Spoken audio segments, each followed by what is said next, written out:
Hello, my name is Nick. I'm 31. I work as a carpenter in a small town outside Portland where the rain falls more days than it doesn't, and everyone knows your business before you do. I live in a duplex that I've been slowly renovating for the past 3 years, one room at a time, because that's all I can afford on my income. The other half is rented by a woman named Zoe who moved in about 8 months ago. We share a thin wall and an even thinner understanding of each other's lives. I'd seen her maybe a dozen times since she moved in, quick hellos in the driveway, polite nods when we both happened to be checking our mail at the same time. She worked irregular hours at what I assumed was some kind of office job, based on the business clothes I'd see her wearing when she left in the mornings. Sometimes she'd come home late, her heels clicking on the concrete steps that led to her door. Other times she'd be gone for days, and I'd wonder if she traveled for work or had somewhere else she preferred to be. She was pretty in that understated way that catches you off guard. Dark hair that she usually wore pulled back, brown eyes that seemed to take in more than they let on, and a smile she saved for genuine moments rather than social pleasantries. The kind of woman who looked like she had stories to tell, but wasn't in any hurry to share them with just anyone. Last night had been one of those October evenings when the air carries the promise of winter, but still holds on to the last warmth of autumn. I'd been working on refinishing the hardwood floors in my living room, a project that had taken over my weekends for the past month. The smell of wood stain and polyurethane had become so familiar that I barely noticed it anymore, though I'm sure it drifted through the shared wall into Zoe's side of the building. I heard a soft knock on my door, not the aggressive pounding of someone with urgent business, but the tentative tapping of someone who wasn't entirely sure they wanted to be there. I set down my brush, wiped my hands on an old rag, and opened the door to find Zoe standing on my doorstep. She was wearing jeans and a gray sweater that looked soft enough to touch, her hair loose around her shoulders for once. In her hands, she held a plate covered with aluminum foil, and there was something almost shy about the way she stood there, as if she'd surprised herself by coming over. "I made too much lasagna," she said, which we both knew was probably not entirely true. "I thought maybe you'd like some as a thank you for being so quiet during your renovations. I know the dust and noise can't be completely contained." I invited her in, and she looked around my half-finished living room with genuine interest rather than polite curiosity. She asked about the wood, about my process, about where I'd learned to do this kind of work. Her questions were specific enough that I could tell she was actually listening to my answers, not just making conversation. We ended up sitting on my kitchen floor because my table was currently serving as a workbench, eating her lasagna straight from the pan with 2 forks. She told me she worked in marketing for a nonprofit that helps small businesses develop sustainable practices. The irregular hours were because she traveled to different towns, helping entrepreneurs figure out how to reduce waste and energy consumption while still turning a profit. "It's harder than you'd think," she said, twirling pasta around her fork. "Everyone wants to do the right thing until they see the upfront costs."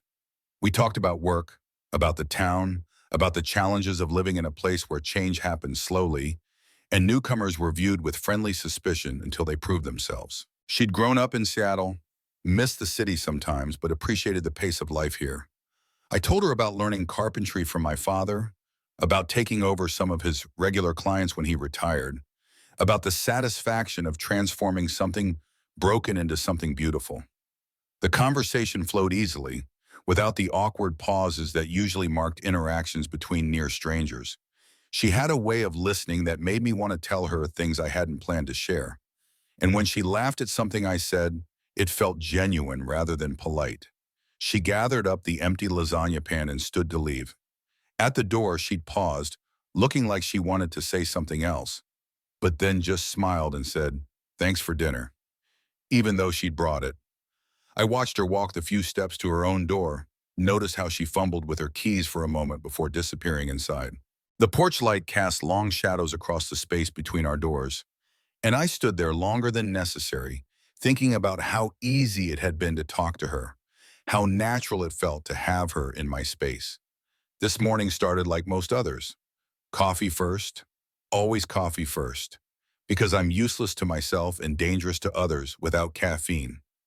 I stood at my kitchen window looking out at the maple tree in our shared yard, watching the leaves drift down in the light rain. The forecast called for a storm later in the week, the kind that would strip the remaining leaves from the trees and officially usher in the gray season. I had a job scheduled for today, installing custom cabinets in a kitchen across town. The kind of work I enjoyed because it required precision and patience, qualities that had taken me years to develop. My father always said that good carpentry was 10% skill and 90% not rushing. And I learned the truth of that through plenty of mistakes. I was loading my tools into my truck when I heard her door open. Zoe emerged wearing a navy blue dress and a jacket that looked expensive, her hair pulled back in that professional style again. She was carrying a leather briefcase and checking her phone, clearly running late for something important. Morning, I called out because we were neighbors, and it seemed like the polite thing to do. She looked up, smiled briefly, and waved before hurrying to her car. I watched her reverse out of the driveway, noting the way she checked her mirrors twice and signaled even though there was no other traffic on our quiet street. Careful, thoughtful, the kind of person who followed rules even when no one was watching. The cabinet installation went smoothly, which was always a relief. The homeowners were a young couple who'd saved for 2 years to renovate their kitchen, and their excitement about every detail made the work feel more meaningful than usual. They asked questions about the wood grain, about the hardware, about how long the finish would last. I found myself thinking about Zoe's questions the night before, how she'd wanted to understand the process rather than just admire the results. I was back home, my truck unloaded and my tools cleaned and put away. The discipline of maintaining my equipment was something else my father had drilled into me. Take care of your tools and they'll take care of you, he'd say, and 31 years of life had proven him right about most things. I just changed out of my work clothes when I heard the knock on my door, the same tentative rhythm as the night before, but something about it seemed more urgent this time. I opened the door to find Zoe standing there, still in her work dress but looking slightly disheveled, as if her day hadn't gone according to plan. "You forgot something last night," she said, and for a moment I couldn't think of what she meant. I ran through the evening in my mind. The lasagna pan had gone back with her. I hadn't lent her anything, hadn't left anything at her place. We'd eaten in my kitchen, talked in my living room. What could I have possibly forgotten? "I'm sorry, I don't understand," I said, stepping aside to let her in. "What did I forget?" She walked into my living room and turned to face me, her expression serious but not unfriendly. There was something different about her energy today, more focused, more determined than the slightly shy woman who had brought me dinner. "You forgot to ask," she said simply. "Ask what?" "If I wanted to see you again." The words hung between us like a question mark made of air. I felt my heart do something irregular, a skip or a stutter that made me aware of its usual steady rhythm. This was not what I'd expected when I opened the door. "I thought about it," I admitted, because honesty seemed like the only appropriate response. "But I wasn't sure if you were just being neighborly or if there was something else." She smiled then, the first real smile I'd seen from her since she'd moved in. It transformed her face, made her eyes crinkle at the corners, and revealed a small dimple in her left cheek that I hadn't noticed before. "There was something else," she said. "Is something else?" I stood there for a moment processing this information. In my experience, women didn't usually show up at men's doors to clarify romantic interest. They dropped hints, sent signals, created opportunities for the man to make the first move. But here was Zoe, being direct in a way that was both refreshing and slightly terrifying. "Would you like to have dinner?" I asked, because it seemed like the natural next step. I mean actual dinner at an actual table, not sitting on the floor eating from a pan. "I'd like that," she said. "But not tonight. Tonight I have to prepare for a presentation tomorrow, a big client meeting that could determine whether my company gets a contract that would keep us funded for the next 2 years." "That sounds important," I said. "It is, but so is this." She gestured between us, encompassing whatever this was that had developed in the space of one shared meal and now this conversation. "So I wanted to make sure you knew that I was interested before I disappeared into work mode for the next few days." I appreciated her directness, the way she'd identified a problem and solved it rather than letting uncertainty fester. It spoke to a kind of emotional intelligence that I found attractive, the ability to recognize what needed to be said and then say it. Friday night, I suggested, assuming your presentation goes well. Friday night, she agreed. And Nick, it will go well. I don't do anything halfway.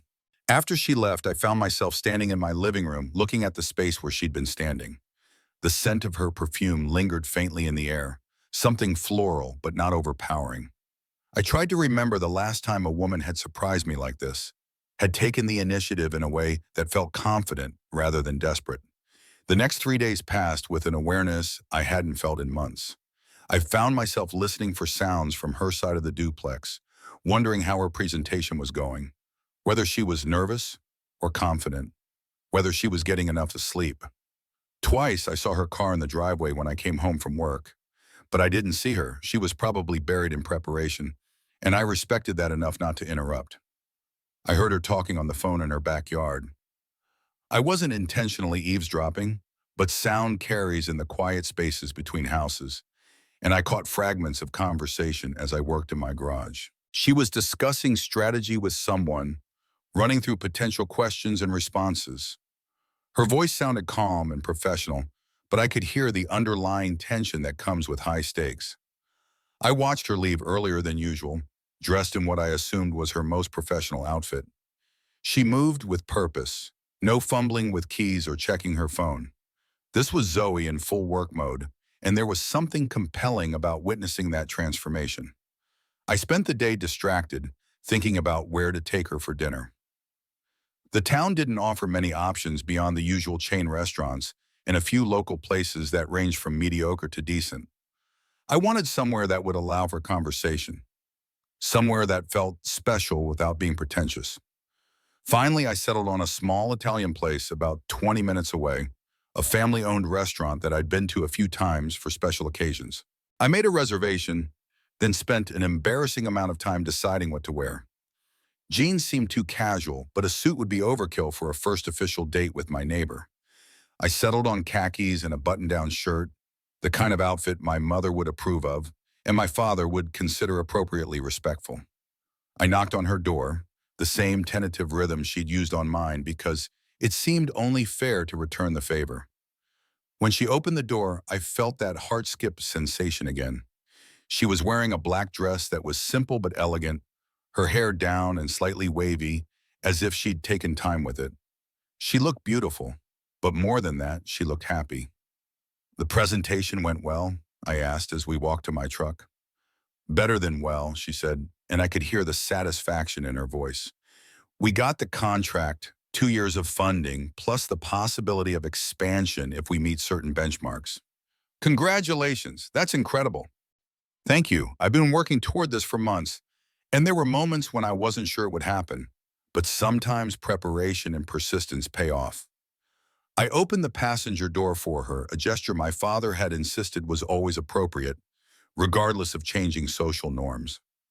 She smiled as she got in, and I wondered if she found it old-fashioned or appreciated the courtesy. The drive to the restaurant gave us time to talk without the intensity of sitting across from each other at a table. She told me more about her work, about the challenges of convincing small business owners to invest in sustainable practices when they were already struggling with tight margins. I told her about a project I was starting next week, converting a barn into a workshop for a local artist who made furniture from reclaimed wood.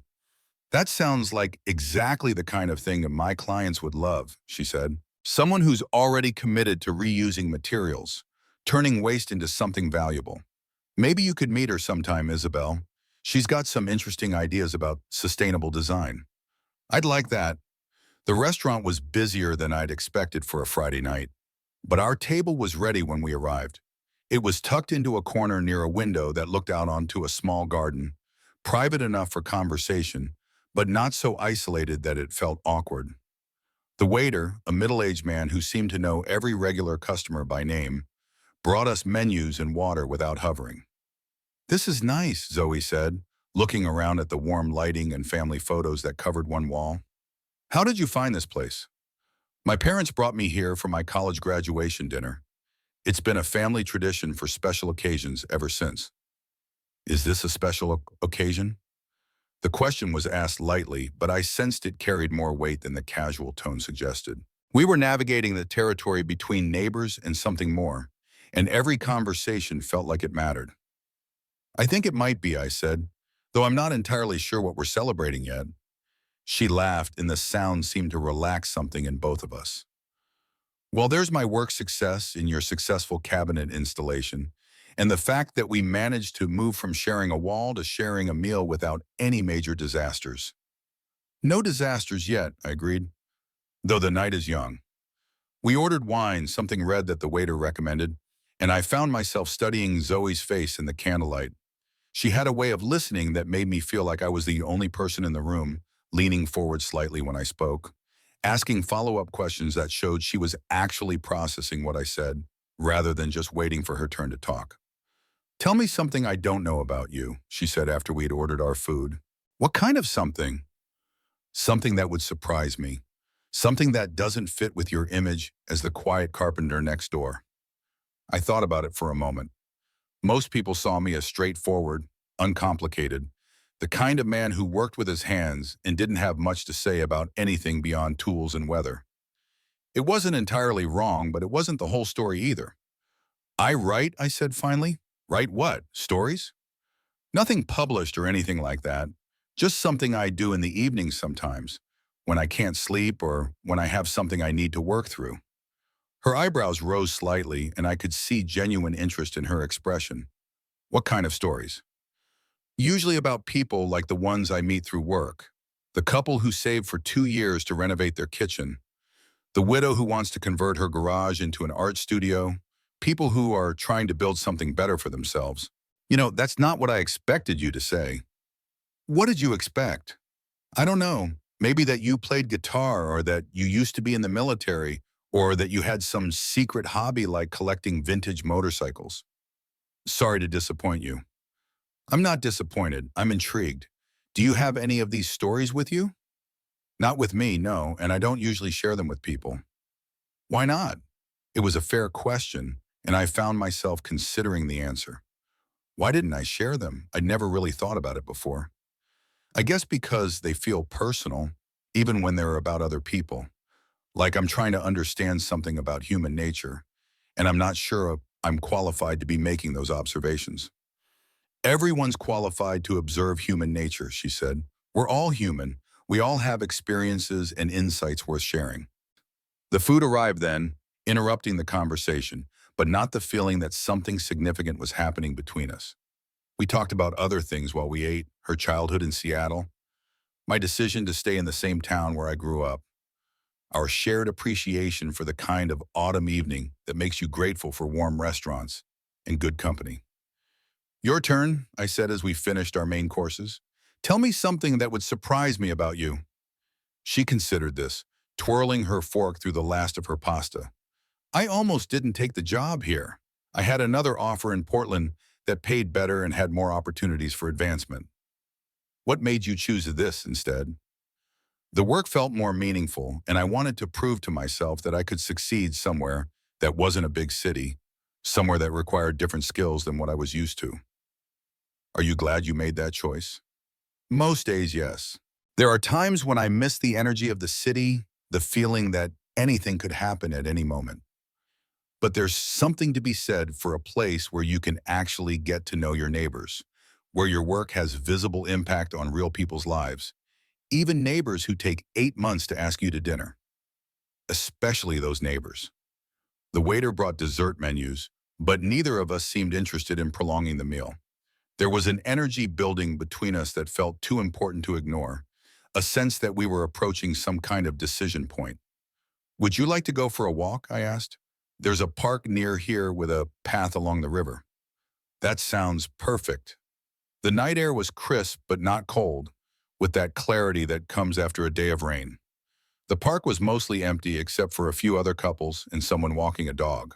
We found the river path and walked slowly, our conversation becoming more personal as the distance from the restaurant increased. She told me about her previous relationship, a 3-year thing with a lawyer in Seattle that had ended when they realized they wanted different things from life. He'd wanted the traditional trajectory: marriage, house in the suburbs, kids on a predetermined schedule. She'd wanted adventure, the freedom to take risks with her career, the possibility of living in different places.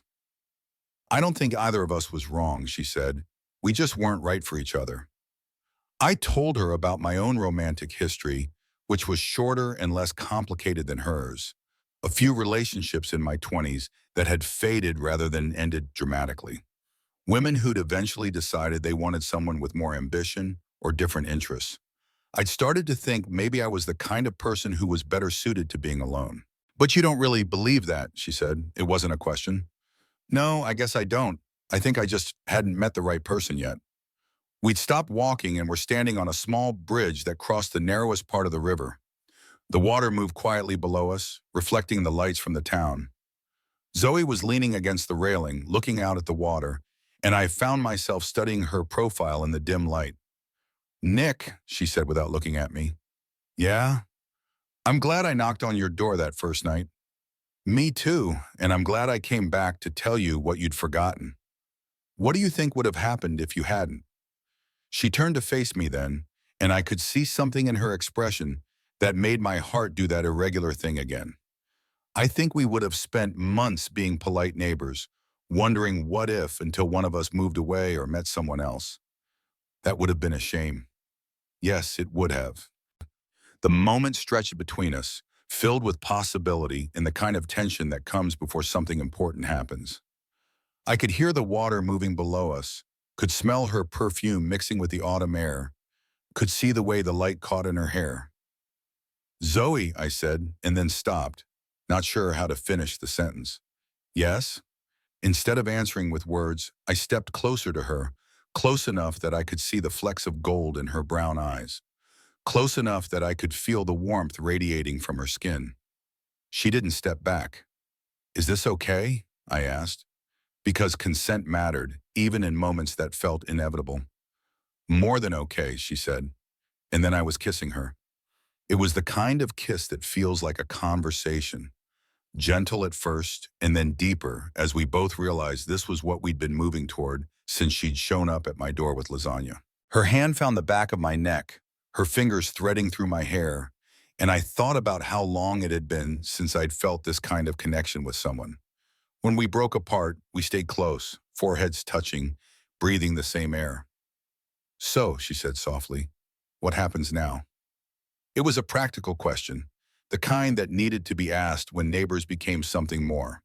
We lived 20 feet apart, shared a driveway, would see each other every day, whether this worked out or not. I don't know, I said honestly. I've never dated my neighbor before. Me neither, but I think we can figure it out as we go. We walked back to my truck, holding hands in a way that felt both natural and significant. The drive home was quieter than the drive to the restaurant, but it was a comfortable quiet, the kind that comes when people understand each other without needing to fill every moment with words. In our driveway, we faced the same question that had been building all evening.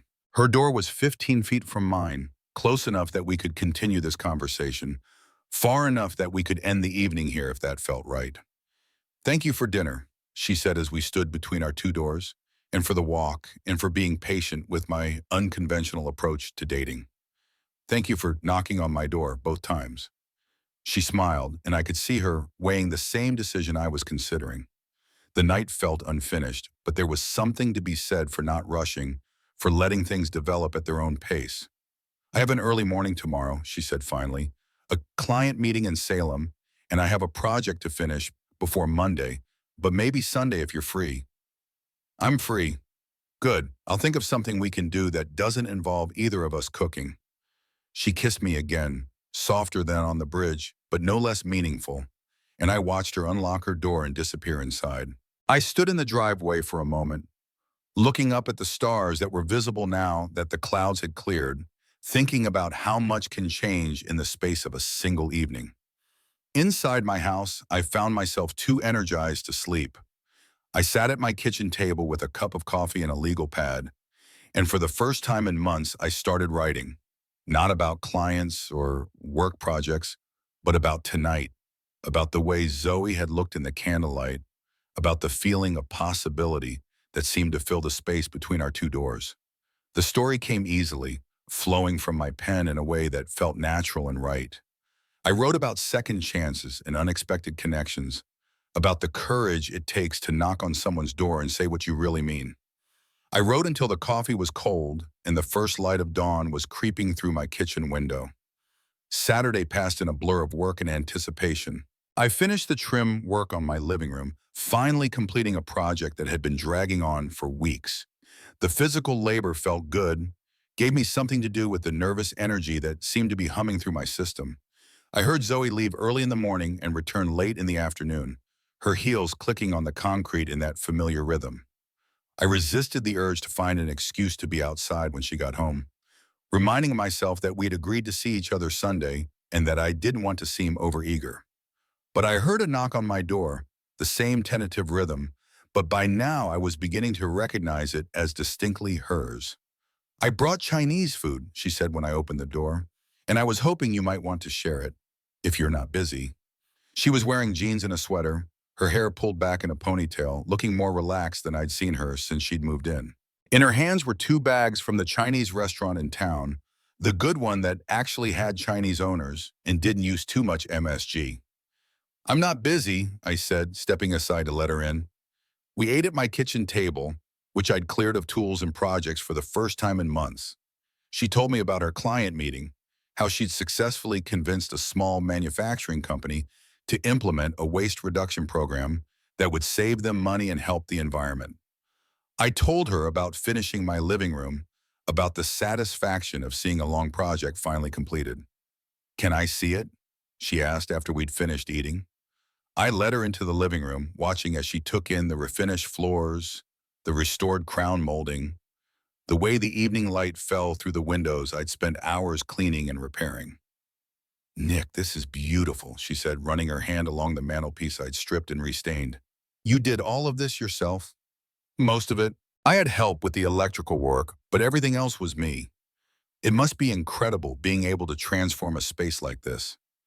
"It is, though it helps to have a vision of what you're working toward." She turned to look at me, and I could see something shifting in her expression, a kind of recognition or understanding. "Is that what you write about, this kind of transformation?" "Sometimes. Why? I've been thinking about what you said at dinner, about writing stories about people who are trying to build something better. This room is like that, isn't it? You saw what it could be and then made it happen." I hadn't thought about it that way before, but she was right. The room had been damaged when I'd moved in. Water stains on the ceiling, scratched floors, paint peeling from the walls. It had taken vision and patience and a lot of physical work to reveal what was underneath. "I guess it is," I said, though I never thought of myself as a character in one of my own stories. "Maybe you should. Maybe we all should see ourselves as people who are capable of transformation, of building something better." We settled onto my couch, which looked almost elegant now that it wasn't surrounded by construction debris. Zoe curled up in the corner, her feet tucked under her, looking comfortable in my space in a way that felt significant. "Can I ask you something?" she said. "Of course." "When you write these stories, do you ever imagine sharing them with someone, publishing them, or reading them aloud, or just letting another person read them?" "I used to think about it sometimes, but I always talked myself out of it." "Why?" "Fear, mostly. Fear that they weren't good enough, that I wasn't qualified to be telling other people's stories, that I'd be exposing something too personal." "What if they are good enough? What if you are qualified?" "I don't know. I've never really tested that theory." She was quiet for a moment, and I could see her considering something. "Would you read one to me?" she asked finally. "Now, if you're comfortable with it, I promise I'll be honest, but kind." I felt that familiar flutter of anxiety that came with the idea of sharing my writing. But there was something about Zoe that made me want to trust her judgment. She'd been honest with me about her work, about her past, about her reasons for knocking on my door. Maybe it was time for me to return that honesty. "Okay, shouldn't that be okay?" Well, I said, "but just one, and if it's terrible, you have to promise to tell me gently." "I promise." I went to my bedroom and retrieved the notebook where I kept my finished stories. Most of them were only a few pages long, character studies more than complete narratives. I flipped through until I found one I'd written a few months ago about an elderly man who'd hired me to build wheelchair ramps throughout his house after his wife had a stroke. This one's called Accessibility, I said, settling back onto the couch. It's about a client I worked for last spring. I started reading, my voice feeling strange and formal at first, but gradually relaxing as I got caught up in the story. It was about love expressed through practical action, about a man who refused to let his wife feel like a burden, who spent his retirement savings making their homework for her new reality. I tried to capture the dignity in their situation, the way they'd adapted to changed circumstances without losing sight of what mattered most to them. When I finished, Zoe was quiet for a long moment. I watched her face, trying to read her reaction, wondering if I'd made a mistake by sharing something so personal. "Nick," she said finally, "that was beautiful." "Really?" "Really, you have a gift for seeing the humanity in people, for finding the story that matters in ordinary situations.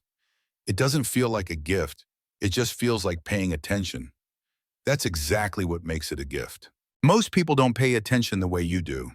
They don't see the love story in a man building wheelchair ramps or the courage it takes to adapt to a completely changed life." I felt something loosen in my chest, a knot of self-doubt that had been there so long I'd stopped noticing it. "You really think it's good?" "I think it's more than good. I think it's the kind of story that reminds people why human connection matters." We talked about writing then, about the stories that had shaped us, about the difference between entertainment and art. She told me about a book she'd read recently, a collection of essays about small-town life that had made her think about her own decision to leave the city. I told her about the authors who'd influenced my writing, mostly people who wrote about working-class life with respect and complexity. "You should submit some of these stories," she said as the evening wound down. "There are literary magazines that publish exactly this kind of work." I wouldn't know where to start. "I could help you research markets if you want. Part of my job involves understanding how to present ideas to different audiences." The offer was generous, and I could see that she meant it. But more than that, I could see that she believed in my work in a way that I'd never allowed myself to believe. "I'll think about it," I said, which felt like a bigger commitment than it might have sounded. "Good, because the world needs more stories about people like your clients, people who are doing their best with what they have, who find ways to love each other through difficult circumstances." She left, but not before we'd made plans for Sunday afternoon. A hike, she'd suggested, somewhere with a view where we could talk without the distractions of restaurants or houses or the accumulated weight of our separate lives. After she left, I found myself thinking about what she'd said about transformation, about seeing ourselves as characters in our own stories. For years, I'd thought of my life as fairly static: work, home improvement projects, the occasional social obligation. But maybe that was too narrow a view.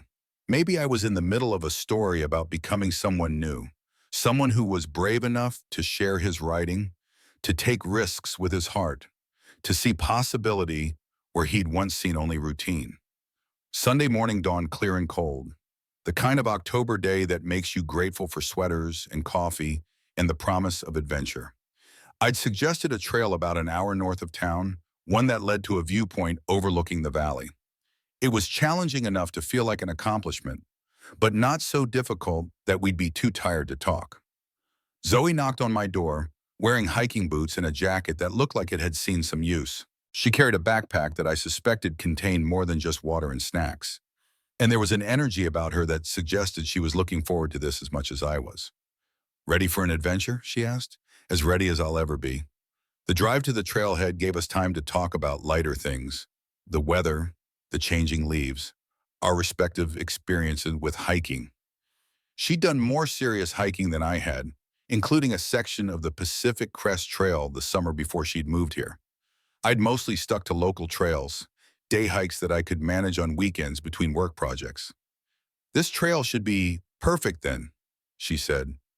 "Challenging enough to be interesting, easy enough that we can actually have a conversation." The parking area was busier than I'd expected for a Sunday morning, but the trail was wide enough that we didn't feel crowded.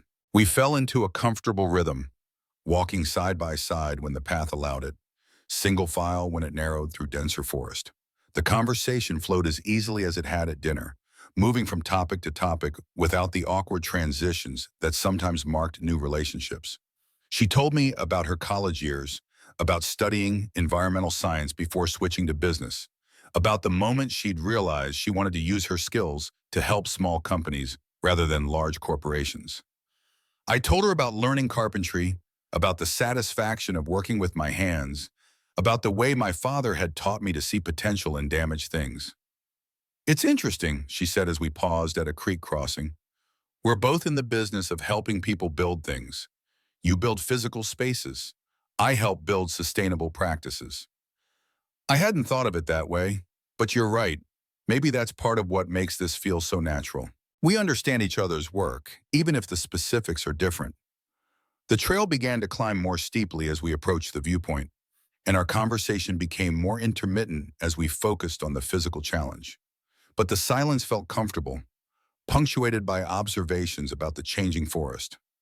The quality of light filtering through the trees, the sound of our footsteps on the packed earth. When we reached the top, the view was worth every step of the climb. The valley spread out below us, a patchwork of farms and forests and small towns connected by ribbons of road. In the distance, we could see the mountains, their peaks already dusted with early snow. This is incredible, Zoe said, settling onto a flat rock that served as a natural bench. Thank you for bringing me here. Thank you for suggesting we do this. We shared the lunch she'd packed, sandwiches and fruit, and a thermos of coffee that was still warm despite the cool air. The food tasted better than it had any right to, seasoned by elevation and exercise, and the satisfaction of reaching a goal together. Can I tell you something, Nick? She said as we finished eating. Of course. Yesterday, after I left your house, I couldn't stop thinking about your story, about the way you saw that couple, the love you recognized in such a practical gesture. What about it? It made me think about my own relationships, about the ways I've measured love. I've always been attracted to grand gestures, dramatic declarations, the kind of romance that looks impressive from the outside. And now I'm wondering if I've been looking for the wrong things, if maybe the most meaningful love is found in smaller gestures, in the daily choice to make someone's life better. I thought about what she was saying, about the difference between love as performance and love as action. It reminded me of my parents who'd been married for 35 years and still made each other coffee every morning, still asked about each other's days, still found ways to make each other laugh. I think you might be right, I said, though I'm not sure I'm qualified to be an expert on love. None of us are experts. We're all just figuring it out as we go. Is that what we're doing? Figuring it out? She turned to look at me, and I could see something serious in her expression. I hope so, because I like what we're building here, Nick. I like the way you listen, the way you see people, the way you make me feel like I can be completely honest with you.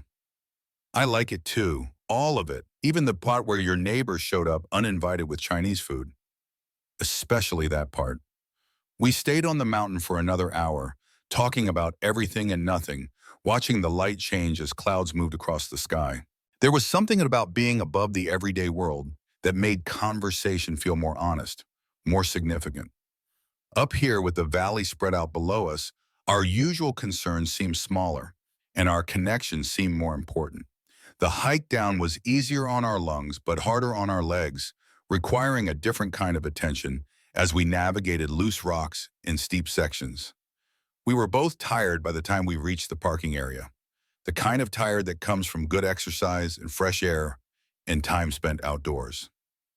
I have a confession, Zoe said as we drove back toward town. What's that? I had ulterior motives for today.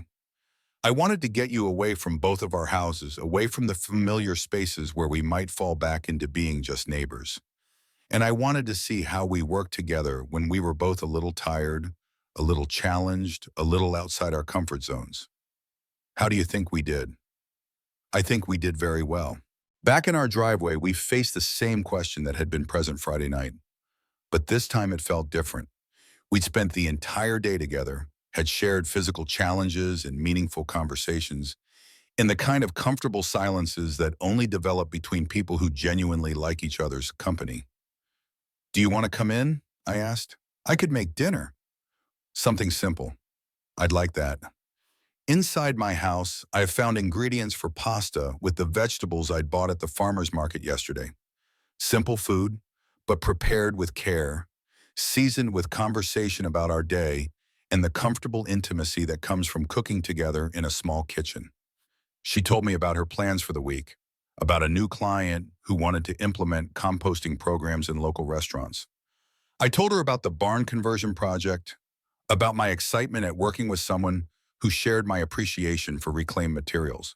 Maybe I could meet her sometime, Zoe said. Isabel, the artist. I'd love to see what she's creating. I'm sure she'd like that. She's always interested in meeting people who understand sustainability from a business perspective. So we ate at my kitchen table again, but this time it felt less like a date and more like something that could become routine. The kind of Sunday evening meal that couples share, comfortable and unhurried, seasoned with the satisfaction of a day well spent. After dinner, we moved to the living room, and I found myself noticing how natural Zoe looked in my space. She'd kicked off her hiking boots and was curled up on my couch again, her feet tucked under her, looking like she belonged there. Nick, she said as the evening wound down. Yeah, I want you to know that I don't usually do this. Do what? Get involved with someone so quickly. Usually I'm more cautious, more analytical about relationships. What's different this time? You are. The way it feels natural instead of complicated. The way I don't have to wonder what you're thinking because you tell me. Is that good or bad? It's good. It's very good. But it's also a little scary. I understood what she meant. There was something about our connection that felt both inevitable and fragile, like something worth protecting, but also worth risking everything for. I'm scared too, I admitted, but I'm more scared of missing this opportunity than I am of taking the risk. What if we mess this up? What if we try this and it doesn't work? And then we can't even be neighbors anymore? What if we don't try it and spend the rest of our lives wondering what might have been? She was quiet for a moment, considering this. You're right, she said finally. Some risks are worth taking. So we're doing this. Whatever this is, we're doing this. She stayed until almost midnight. And when she finally left, it was with the understanding that something fundamental had shifted between us. We weren't just neighbors anymore. Weren't just two people who happened to live next door to each other. We were something new, something that didn't have a name yet, but felt real and important and worth nurturing. The next morning, I woke up with a sense of purpose I hadn't felt in months. I made coffee and sat at my kitchen table with my notebook. And for the first time in my life, I started researching literary magazines. I spent an hour reading submission guidelines, studying the kinds of stories different publications preferred, making notes about which of my pieces might be appropriate for which markets. It felt like a leap of faith, this decision to share my writing with strangers, but Zoe's confidence in my work had given me permission to believe in it myself. Maybe she was right. Maybe the world did need more stories about ordinary people doing extraordinary things, about love expressed through practical action, about the courage it takes to build something better. I was still researching when I heard her door open and close. Through my kitchen window, I watched her load her briefcase into her car, watched her check her mirrors and signal before pulling out of the driveway. She was wearing a blue dress today, her hair pulled back in that professional style, ready to convince another small business owner that sustainability and profitability could coexist. Before she drove away, she looked toward my house and waved, not the polite wave of a neighbor, but the more intimate gesture of someone who knew I was watching, who wanted to acknowledge the connection between us before starting her day. I waved back, and as her car disappeared around the corner, I found myself smiling. This was how relationships were supposed to feel, I thought. Natural and exciting and full of possibility, built on mutual respect and genuine affection rather than desperation or convenience. I turned back to my computer and opened a new document. Time to start preparing my first submission. Time to take the risk of sharing my work with the world. Time to see what might happen when you stop hiding your gifts and start believing they might be worth sharing. Outside, the autumn wind scattered leaves across our shared driveway, and I could smell wood smoke from someone's fireplace. Winter was coming, but it no longer felt like something to endure. With Zoe next door and stories to tell, and the promise of whatever we were building together. The cold months ahead felt full of possibility. I started typing, and the words came easily, flowing like water, finding its natural course. This was what it felt like to stop hiding, to start believing in yourself, to take the risks that matter most. This was what it felt like to build something better, one word at a time, one day at a time, one small act of courage after another. In the soft glow of an October evening, where the scent of wood stain lingers and the rain taps gently on a small-town duplex, Nick's story with Zoe unfolds like a quiet awakening. A carpenter reshaping a worn home, Nick lives a steady life, his hands crafting beauty from broken things. Zoe, his enigmatic neighbor, carries stories behind her guarded brown eyes, her heels clicking on shared steps. One night she knocks with a plate of lasagna, a small gesture that cracks open the wall between them. The next day she returns, bold and direct, saying, "You forgot something last night," to ask if she wanted to see him again. In that moment, vulnerability meets courage and a new chapter begins. This story teaches us that life's deepest connections often hinge on the bravery to act on what we feel. Nick's hesitation, rooted in fear of misreading Zoe's kindness, mirrors our own doubts when faced with possibility. Zoe's boldness, knocking twice, speaking her truth, shows that love and meaning bloom when we dare to be honest. Their journey from shared meals to a kiss on a river bridge reveals that transformation starts with small risks, a knock, a question, a story shared. Nick's writing, once hidden, finds wings through Zoe's belief, reminding us that our gifts, whether crafting wood or words, gain purpose when offered to the world. Have you ever hesitated at a door, afraid to knock, or found courage to speak your heart? Share your moments of bravery in the comments. We'd love to hear how you've crossed your own bridges. If this tale of quiet risks and budding love resonates, subscribe and ring the bell for more stories that inspire us to build something better, one courageous step at a time. Let's keep the conversation alive.